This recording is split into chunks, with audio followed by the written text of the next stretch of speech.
lagi, kembali bertemu dengan saya Aris Excellent Bird di channel kesayangan saya Excellent Bird. Apa kabar orang-orang pintar, apa kabar smart people? Hari ini saya ingin melanjutkan episode ketiga yang sempat tertunda, atau part ketiga yang sempat tertunda mengenai penggacoran jantan konslet ya. Jadi gini teman-teman, kemarin saya sudah jelaskan di episode sebelumnya bahwa yang pertama saya lakukan adalah randeng jemur-jemur dengan jarak gantangan. Nah, setelah dijemur di jarak gantangan dan dia mulai berani bunyinya sudah lumayan berani lah istilahnya, beberapa kali bunyi di rendengan itu. Ini tahap ketiga. Tahap ketiga adalah tahap penggacoran dengan sekat atau pemisahan dengan bunyi sendiri. Jadi saya kasih penjelasan teman-teman ya, di tahap 1 itu seperti ini. Nah, di tahap ketiga ini kan kenapa sih Om kok harus disekat-sekat? Karena gini teman-teman, bahwa burung-burung jantan, terutama jantan, kita di sini kan bahas jantan. Untuk betina vektor gacor nanti di vlog yang betina vektor gacor.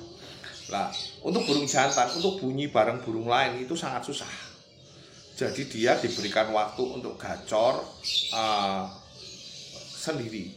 Tidak lihat burung, disekat atau disendirikan satu ruangan. Lebih bagus sih disendirikan satu ruangan kalau teman-teman ada. Tapi karena burung saya di sini terlalu banyak, ada 50-an ekor, saya akan lebih mengutamakan burung-burung yang udah enak-enak disekat-sekat gitu ya. Disekat-sekat atau disendirikan di satu ruangan, fungsinya supaya dia bunyinya semakin enak, dia semakin gacor. Karena kalau dia lihat burung, dia tidak akan segacor ketika disekat atau disendirikan di ruangan sendiri gitu teman-teman. Jadi tahap pertama tuh kayak gitu teman-teman, ini direndeng, dijemur bareng-bareng gitu ya dengan jarak gantangan. Terus nanti pada saat burung itu sudah mulai bunyi-bunyi, udah mulai gacor dengan pakan dan jemur yang kemarin saya jelaskan dari level yang paling tinggi, nanti sudah mulai fase sistem yang ketiga, yaitu sistem sekat. Sebenarnya saya mau jelaskan dulu fungsi rendengan burung-burung ini tuh apa tuh? Fungsi rendengan burung-burung yang saya lakukan di tahap pertama. Salah satunya yaitu meredam emosinya, bukan menghilangkan emosinya. Jadi saya mau jelaskan bahwa sistem koloni itu hanya meredam emosi, bukan menghilangkan. Soalnya kalau menghilangkan, burung emosinya dihilangkan, itu otomatis yang terjadi burung itu akan cenderung tidur atau ngeriwe ya. Jadi bicara emosi itu yang ada di burung di lovebird itu dari tampilan aja sudah kelihatan. Kalau dari tampilan dia kelihatan faktornya berlebih, bahkan kuek-kuek, itu berarti emosinya tinggi. Kalau dia nggak ada emosinya, kayak ngembang, ngeriwe, lemes, itu dia emosinya rendah. Lah, sebenarnya tahap kita mencari titik gacor atau titik konslet itu di posisi emosinya itu sama birahi itu seimbang. Karena apa? Karena posisi ketika birahi tinggi dia cenderung lebih ngembang. Emosinya kalau tinggi di atasnya dia akan cenderung lebih vektor. Tapi coba bayangkan kalau ini birahinya dinaikkan, dia ngembang tapi diimbangi dengan emosi yang istilahnya tinggi juga, itu diimbangi dengan birahi seimbang. Jadi burung itu akan tetap melek tapi gacor. Seperti yang saya bicarakan di pemahaman masalah level vektor gacor 7. Jadi cari di situ supaya titiknya di situ. Lah caranya mencari gimana? Nggak usah dibuat stres. Biarin burung itu berkembang dengan sendirinya. Kalau perubahannya ekstrim baru diolah. Gitu ya. Kalau tampilan itu bicara emosi sama birahi. Jadi intinya kita itu tidak menghilangkan emosinya, hanya sedikit meredam atau menaikkan birahinya, sama aja sebenarnya. Menaikkan birahinya ketika birahinya cenderung lebih tinggi, dia akan lebih tenang dan ngembang. Dan otomatis ketika lebih tenang dan ngembang diimbangi dengan emosi, dia akan tetap melek. Tapi kalau emosinya nggak ada, itu masalah. Masalahnya dia akan cepat tidur. Nah gitu. Nah terus setelah fase tadi jemur rendeng, kita lakukan fase ini nih. Lihat, fase ini adalah fase pemisahan, yaitu untuk mempertahankan emosinya supaya tidak hilang. Jadi fase sekat atau fase penyendirian tidak lihat burung itu adalah fase di mana dia mempertahankan emosinya supaya tidak emosinya terlalu teredam dan akhirnya cuman ngembang aja, birahinya aja yang naik. Sebenarnya mempertahankan itu yang mau dicari gitu loh. Jadi kalau di koloni, kalau dulu zaman dulu burung vektor kan mesti ngewek, mesti vektor, mesti tampilannya tampilan emosi, tampilan vektor lah kalau bicaranya. Nah, karena sistem koloni yang sekarang ada, makanya burung bisa jeda rapat dan gacor. Karena emosi sama birahinya itu sedikit berimbang. Jadi dulu nggak ada burung, saya sering bilang dulu nggak ada burung ngewek-ngewek kan gitu, burung semi gitu ya, burung yang istilahnya mermelek. Tapi dengan adanya sekarang sistem birahi, sistem koloni yang meredam emosinya, tapi birahinya yang naik, terjadilah burung jeda rapat. Yang dibutuhkan sebenarnya birahi tinggi, emosi tinggi, tapi emosinya tidak terlihat karena birahi diimbangi dengan birahi yang cukup tinggi. Makanya sekarang sistemnya rata-rata koloni atau koloni kapsul, koloni tempel kayak gitu. Untuk emosinya supaya tidak terlihat, birahinya naik, emosinya tetap ada lah. Kalau teman-teman sistemnya terlalu sering koloni, resikonya burung ini cuma akan lebih ngembang dan lebih tenang memang, cuman dia akan lebih lari ke sabdot.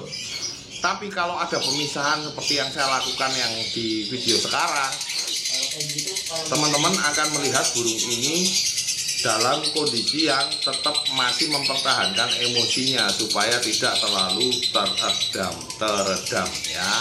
Jadi itu disekat lah, fungsi disekat itu mempertahankan emosi itu. Terus biarkan dia ke titik gacor. Nah, ketika teman-teman melakukan ini setiap hari, di jemur tempel, sekat lagi, malamnya ditempel lagi, jemur tempel, sekat lagi, malamnya ditempel lagi, itu niscaya burung itu akan gacor. Teman-teman bisa coba, bisa buktikan omongan saya lah.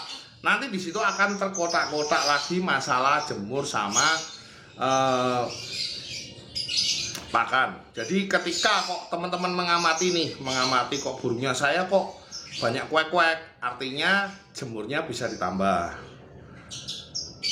Maksudnya jangan over, soalnya jemur itu ada dua fungsi. Ketika dia naik birahinya, kalau tidak over, dia yang terjadi naik birahinya. Tapi kalau terlalu over, yang terjadi ketidaknyamanan, dia terlalu panas, itu nanti akan 3 nih. Kalau jemur itu 3. Jadi kalau jemur sedengan itu dia akan keluar birahi, ya kan? Begitu jemurnya rodok lumayan, agak lumayan, istilahnya panas juga, dia cenderung tapi panasnya udah mulai agak over, dia tidak nyaman, terus mulai sedikit kepanasan. Yang keluar pertama kali emosi, mesti kuat. Lah setelah dia terlalu nggak kuat ketika dijemur, akhirnya lemes tanpa tenaga. Kalau orang dijemur seharian kan ya capek, panas, bener-bener emosinya itu memang kalau waktu masih kuat ada tenaganya, emosinya masih bisa meledak. Tapi ketika terlalu over juga terjadi ngedrop. Jadi teman-teman harus paham ya, ada 3 ini. Nah, ketika teman-teman lihat nih, terutama ketika posisi saya harus bagaimana melakukan teman-teman, kalau saya nggak pernah ngecek terlalu over. Saya hanya ngecek burung-burung ini kalau dia dipisah-pisah itu kok dia terlalu ngeriwe ada dua faktor yang harus teman-teman bisa kurangi. Misalnya dari penjemuran, kalau terlalu ngeriwe, kalau ngewek berarti jemurnya diangkat tapi jangan terlalu over juga. Nah, kalau dalam arti burung ini kok pencahayaannya agak error ya. Nah, redup enggak jengkel aku. Kalau nanti ternyata masih ngembang juga, penjemuran sudah dikurangi, bahkan istilahnya tidak dijemur, hanya diangin-anginkan saja, dijemur tapi hanya kena pantulan cahaya aja, yang seperti yang saya bahas di sebelumnya, teman-teman bisa mulai menurunkan pakannya sehingga ketemu titik di mana burung itu gacor dengan kondisi yang pas sesuai karakter burungnya. Jadi kita itu hanya, karena nggak ada alat pengukur birahi, kita hanya mengamati dengan mata kita untuk mengukur birahinya. Jadi teman-teman bisa melakukan itu misalnya 3 hari atau seminggu sekali, tidak harus tiap hari. Bagi pekerja juga tidak harus istilahnya full ngawasin burung. Saya nggak nyuruh teman-teman pusing. Saya memberikan teori-teori itu yang kadang memang membuat pusing, karena bicara teori nggak praktek ya. Tapi apapun ceritanya, sebelum kita praktek dan paham tentang burung, kita harus tahu teorinya dulu. Saya praktek, setelah praktek saya buatkan teori untuk dibagikan ke teman-teman. Jadi jangan salah paham. Bukan saya kok teori itu loh, bukan teori aja, tapi kalau kita lihat ngamatin burung itu kita bicara teori nih teman-teman. Kita lihat kok burung ini tuh banyak meremnya, oh berarti dia kalau nggak ketinggian jemur, dia ketinggian pakan, dia bisa diturunkan kayak gitu. Tapi bisa dengan cara menaikkan jemur yang sampai titik dia emosi, itu bisa. Tapi nanti cenderungnya kalau kelelahan nanti pada saat dianginkan, disekat-sekat itu dia akan ngeriwik. Nah, disitulah tahap kita untuk mengamati karakter burung, mengamati settingan yang paling tepat, dimana teman-teman nanti bisa memproses burung itu dengan baik dan benar, yaitu dengan cara misalnya kalau ngeliwik ya itu tadi diturunkan pakannya. Tapi kok kalau nguek-nguek bisa naikkan jemurnya, asal jangan sampai titik over, atau naikkan pakannya supaya birahinya bisa ngimbangin emosinya, itu maksudnya. Tapi sekali lagi jangan sampai salah paham bahwa burung tidak kelihatan emosi bukan berarti tidak ada emosinya. Takutnya orang bilang dinolkan emosinya, ini yang salah. Burung itu tidak dinolkan emosinya ya, tidak dinolkan emosinya, tapi dinaikkan birahinya, diseimbangkan dengan emosi sehingga emosinya tetap ada, tapi karena birahinya cukup tinggi dia lebih tenang dan ngembang sehingga jedanya bisa lebih rapat kayak gitu. Jadi teman-teman, intinya pelajaran yang hari ini supaya teman-teman paham, jangan sampai salah paham itu ya. Terus setelah penggacoran itu berlangsung, teman-teman bisa ngamati seminggu, bisa ngamati seminggu sekali atau seminggu 2 kali, selonggarnya teman-teman. Bagi para pekerja yang mungkin agak susah istilahnya mengamati, bisa diamati pas hari libur aja, mungkin hari Minggu pengen ngamatin sesaat gitu bisa. Nah, tahap penggacoran inilah yang disekat-sekat inilah kalau teman-teman lakukan, saya yakin teman-teman lakukan seperti cara yang step 1, 2, 3 ini aja sudah sampai ke titik gacor. Kita akan bahas tahap selanjutnya untuk mencapai titik birahi bunyinya keluar, terus kita mulai double tahap selanjutnya ya. Segitu dulu, salam minor, masuk akal.